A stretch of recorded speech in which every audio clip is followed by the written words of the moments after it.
and in the course of practice of the law in cases like the one before you, it has occurred to me that it is quite easy in a dispute like the one you're now hearing to lose sight of the real issue. You know, lawyers come in their various grandeur and sophistication, and they say a million and one things.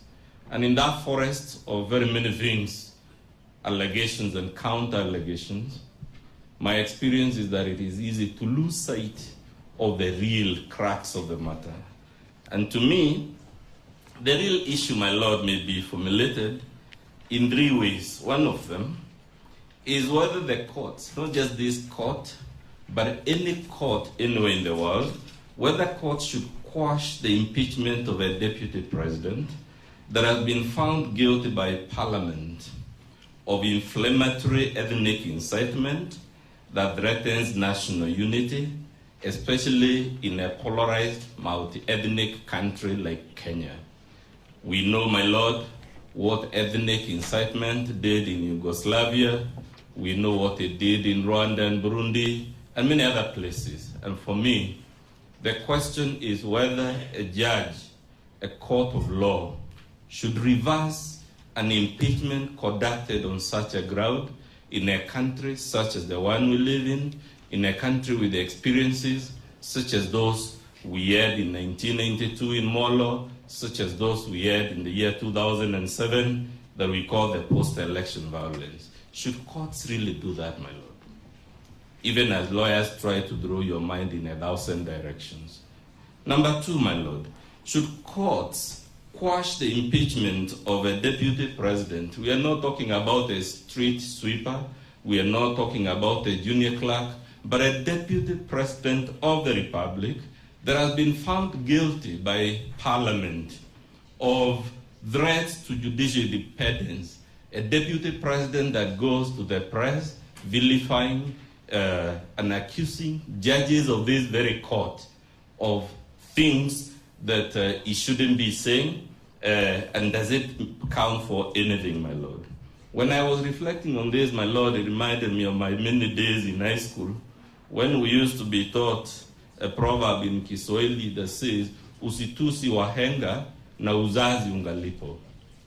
Does this petitioner even have the reflection perhaps to apologize to the courts for having been found guilty of insulting them, and now that he finds himself in a position perhaps he didn't want to be, he now comes back to the same courts, raising heavy weather about 1,001 grievances. And lastly, my Lord, should courts, and I don't mean just the courts of Kenya, it is the courts of any country, should courts quash the impeachment of a deputy president, not a clerk, not a messenger, the deputy president who has been found guilty by Parliament of utterances and press conferences that strike at the very heart of the need to maintain national security at a time the nation is in an existential crisis, such as the one we had in the year 2024 with the so-called Gen Z uprising or Gen Z riots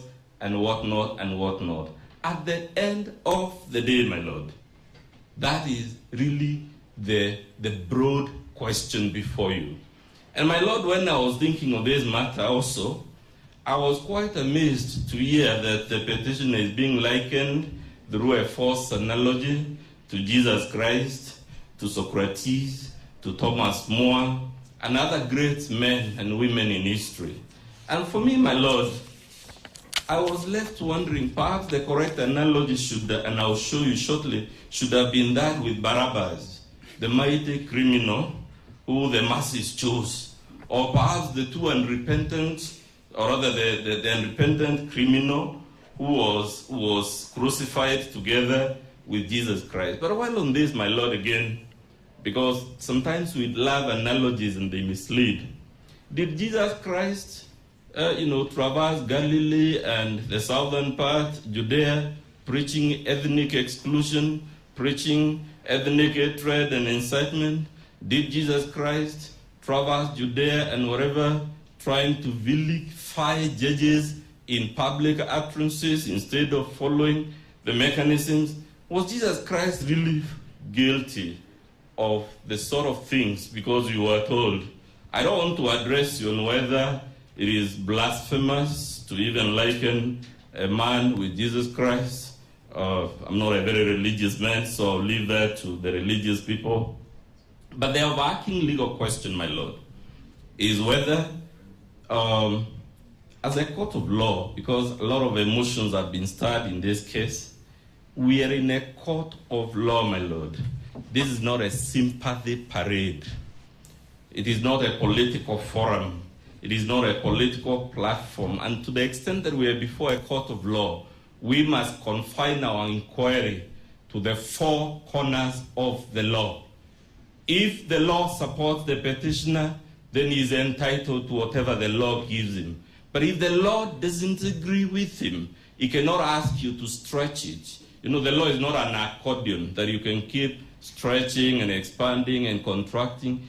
The law is cast in advance so that we have prior notice, so that we can calibrate our behavior to accord with it. And the overarching question, my Lord, is whether this impeachment complied with Article 145 as it is, not Article 145 as we may wish it were. The overarching issue is whether this impeachment complied with the standing orders as they were, because Parliament was working with the Constitution as it is. Parliament was working with the standing orders as they are, and it cannot be permissible to come after the event and tell you many of the things you have been told. My Lord, without revisiting the issues that my pupil master, Professor Gideon Muigai, told you, sometimes I tend to have a fairly strong tongue, and that stands in the way. But there is a point we are trying to make, and which I think Professor Muigai was trying to make with all the humility, my Lord, that we can master. And that point is that, the power of the courts is a limited power.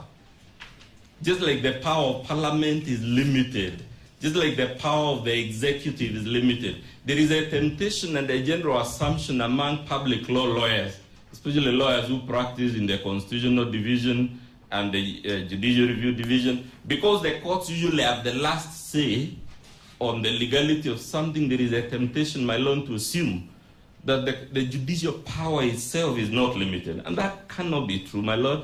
That is why what is supreme is our Constitution. It is not Parliament that is supreme. It is not the President or the Executive. It is not even the judiciary that is supreme. It is our Constitution. And if we accept the general premise, my Lord, without appearing or sounding haughty or arrogant, if we accept the broad proposition that judicial power is limited, it must follow the things courts cannot do.